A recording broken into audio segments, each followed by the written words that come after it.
Muy buenos días, mis estimados alumnos. Es un gusto saludarlos por este medio y compartir con ustedes esta lección sobre la escritura del testamento.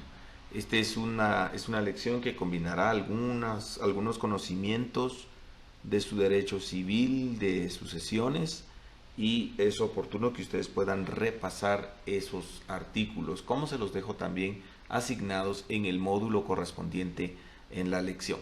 Así que comencemos. Hablemos un poco acerca de algunas consideraciones preliminares y sobre el concepto de el testamento. Vamos a auxiliarnos acá de un pequeño puntero láser para poder llevar un poco mejor la clase. Bien, tenemos que comenzar diciendo que el testamento es uno de los instrumentos públicos más formales y solemnes que tenemos en nuestro derecho. Hay pocas escrituras que tienen tantas exigencias y cuyas infracciones, si nosotros no conocemos o no desarrollamos plenamente estos requisitos, podrían llevar a una declaratoria de nulidad del testamento. ¿Qué pasa si una persona otorga un testamento, pero el notario no es competente y no facciona la escritura con todos los requisitos correspondientes?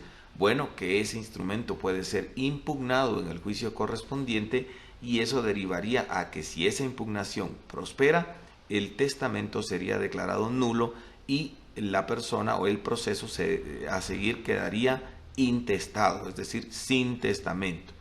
Así que esto es muy importante. Cuando una persona nos requiere a nosotros para otorgar su testamento, debemos ser muy cuidadosos en observar todas y cada una de las disposiciones que nos da tanto el Código Civil como el Código de Notariado.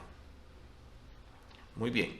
La omisión de uno de los requisitos legales, como ya hemos mencionado, puede acarrear la nulidad del instrumento y también puede acarrear sanciones para el notario.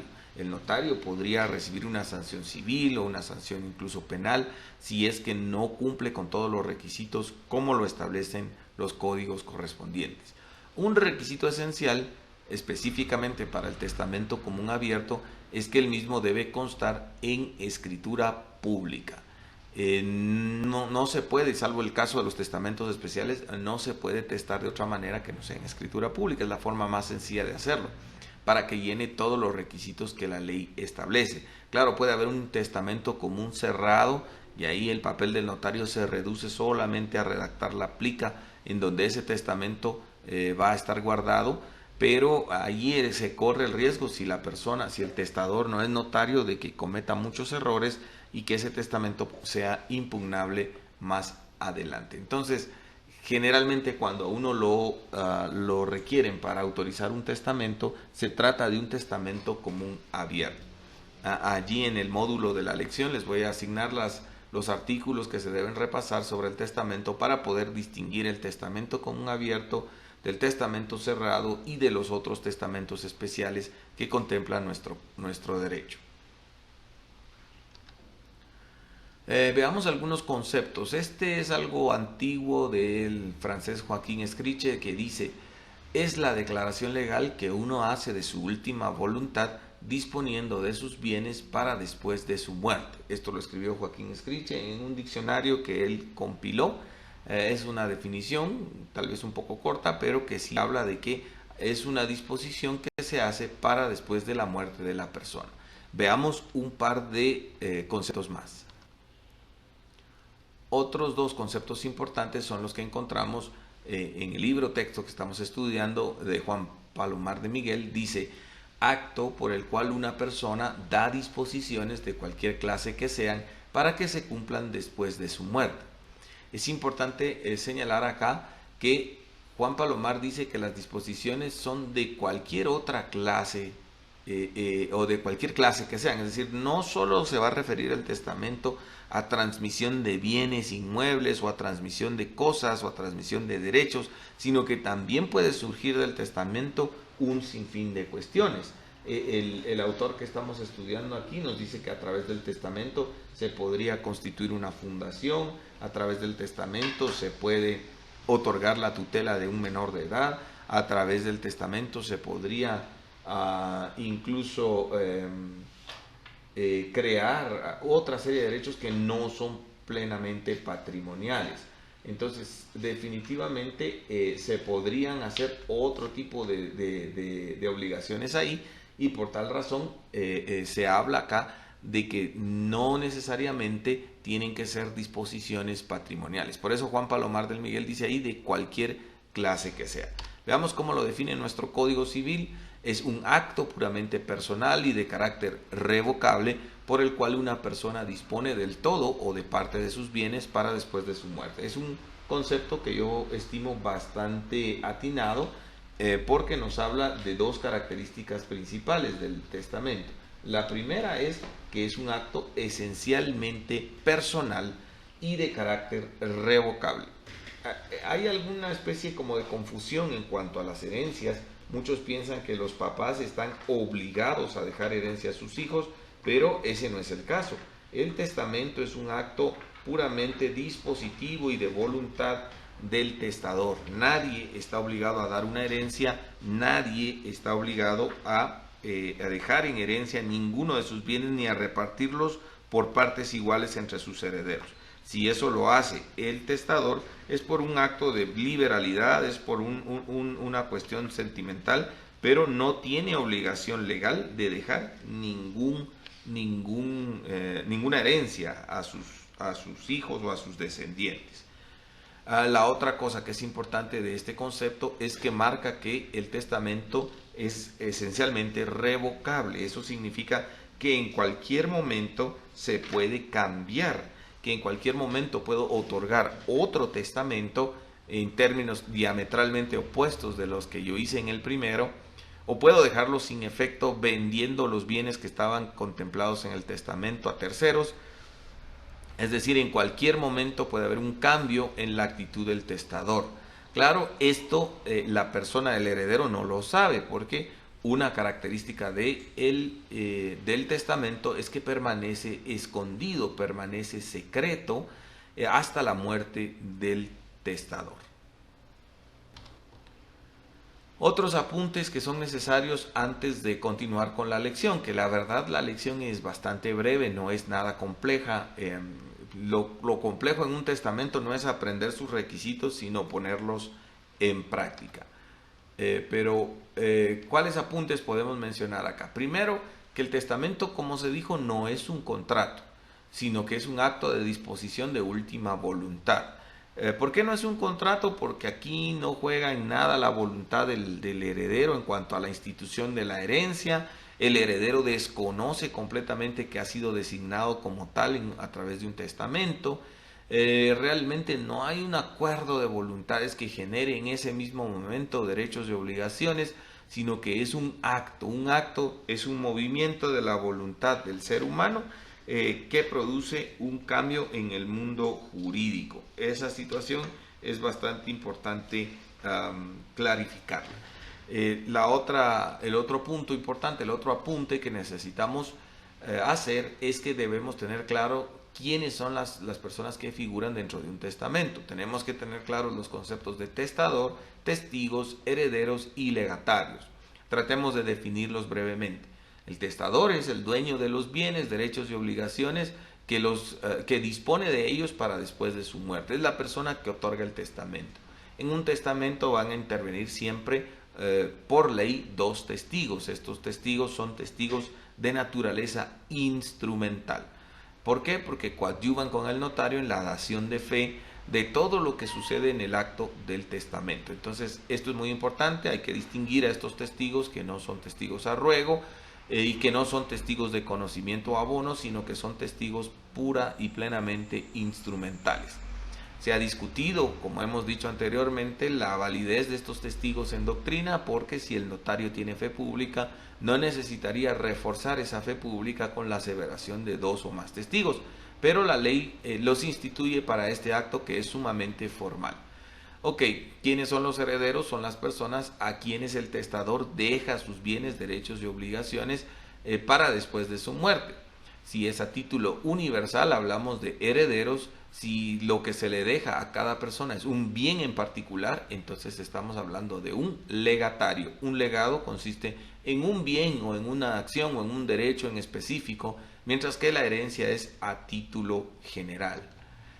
El testamento, esto es muy importante, no se ejecuta automáticamente al darse la muerte del testador. Hay muchas personas que tienen la idea de que cuando muere el testador, lo único que hay que hacer es sacar un testimonio del testamento que está contenido en escritura pública, presentarlo al registro y ya estuvo. Pero no, en realidad necesitamos un proceso sucesorio testamentario para validar ese testamento que se dejó. Este proceso sucesorio testamentario casi lleva los mismos pasos de un proceso sucesorio intestado. Lo único es que acá sí puede ser que el testador haya desheredado expresamente a unas personas o haya dejado todos sus bienes a otras y no tomado en cuenta algunos. Mientras que en el intestado al mismo entran a figurar todas las personas que son llamados por la ley para suceder. Bueno, hemos tenido el caso donde una persona ha venido y dice, mire, yo todos mis bienes se los quiero dejar a mi hijo fulano de tal.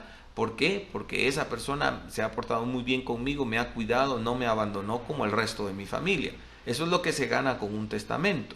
Tal vez no tanto la abreviación del proceso para declarar al heredero, sino el hecho de que se declara heredero a la persona que el testador ha dispuesto. Mientras que en un intestado, ahí entran todos los hijos reconocidos por el causante y también el cónyuge supérstite sin derecho a gananciales.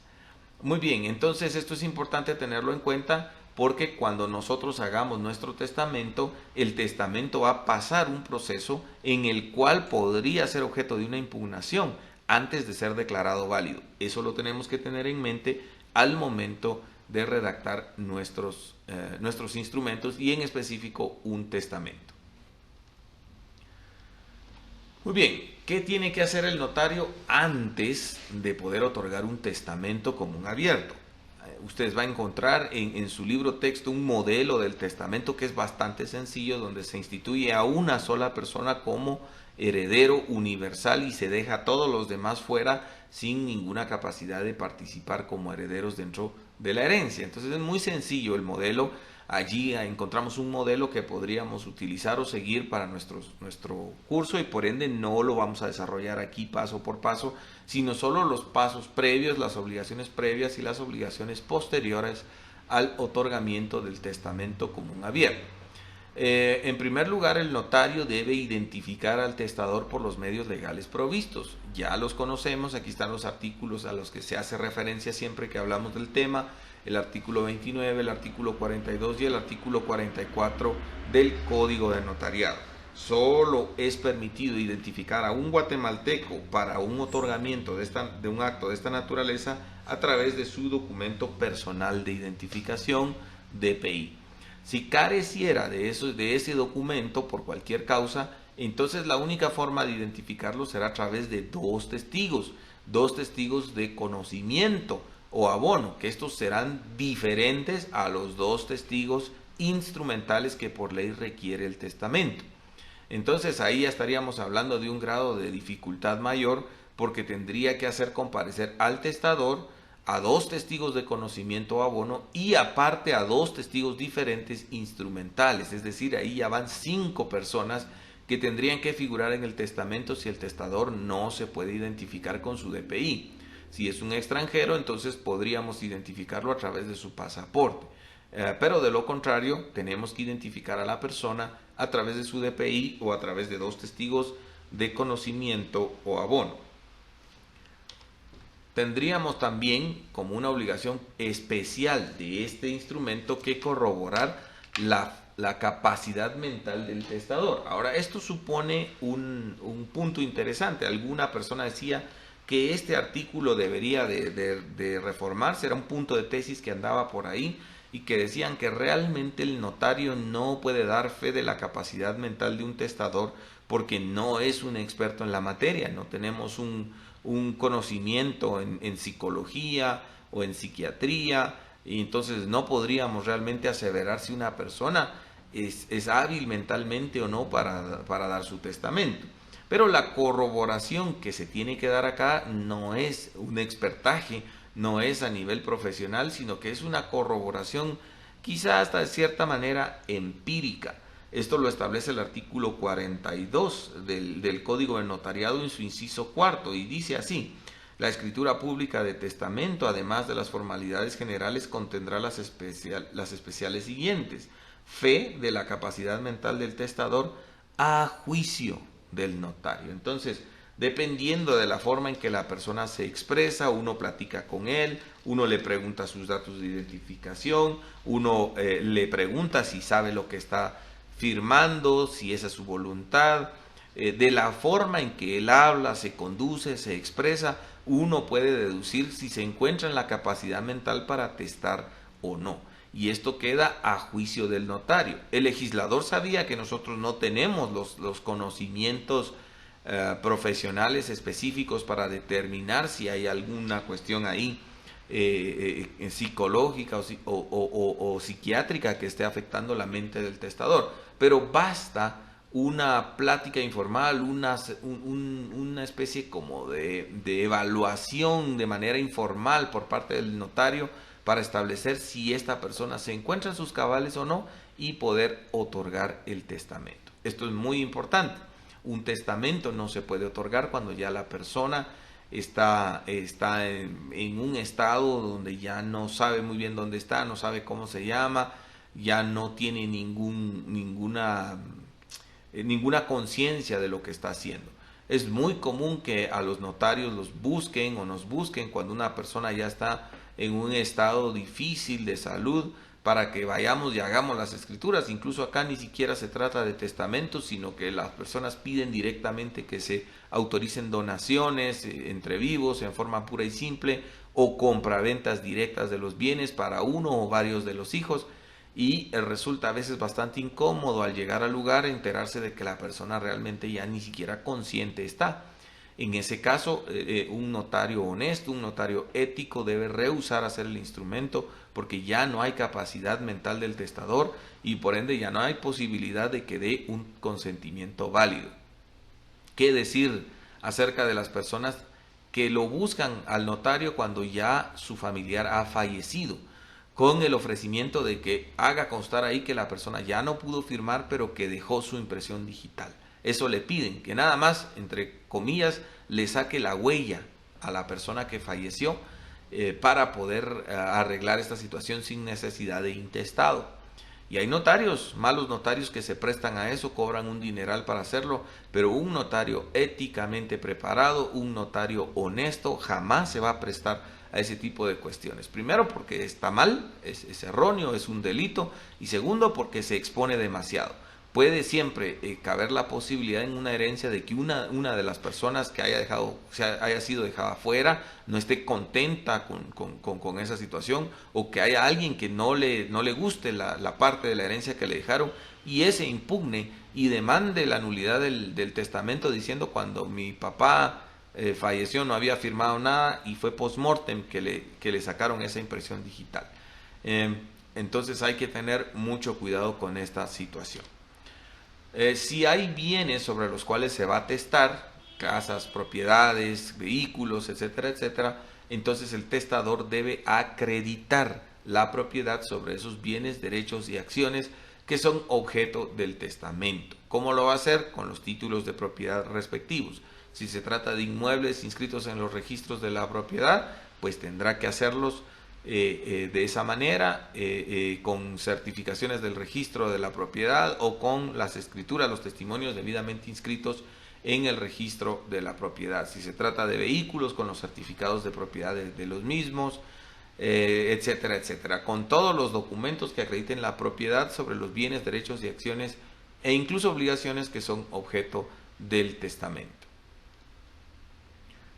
Otro apunte muy importante es que el notario tiene que observar unidad del acto en este y en todos los contratos que autoriza, pero especialmente en este. El artículo 42, numeral octavo del Código de Notariado dice que es una formalidad especial del testamento que el testador, los testigos, los intérpretes en su caso y el notario firmen el testamento en el mismo acto. Eso implica que la expresión de la voluntad de la persona debe ocurrir en presencia del notario y en presencia de los testigos que van a dar fe también de esa declaración de voluntad.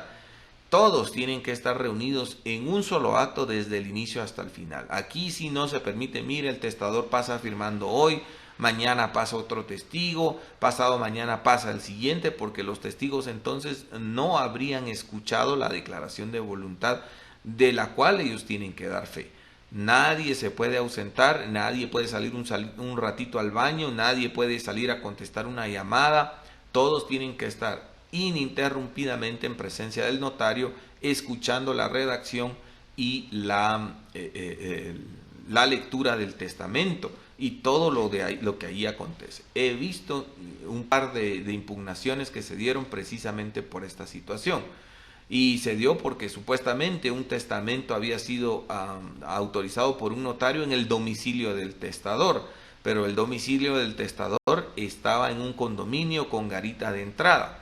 Y entonces allí en la guía de la garita de entrada se podía ver que ese día había entrado a 1 hora el notario, había salido, y que como 1 hora después había llegado un testigo, y que otra hora había llegado el otro, y que había algunos que ni figuraban. Es decir, ahí a través de la guía de la garita se establecía que no hubo unidad del acto, y eso sí puede acarrear consecuencias serias para el notario.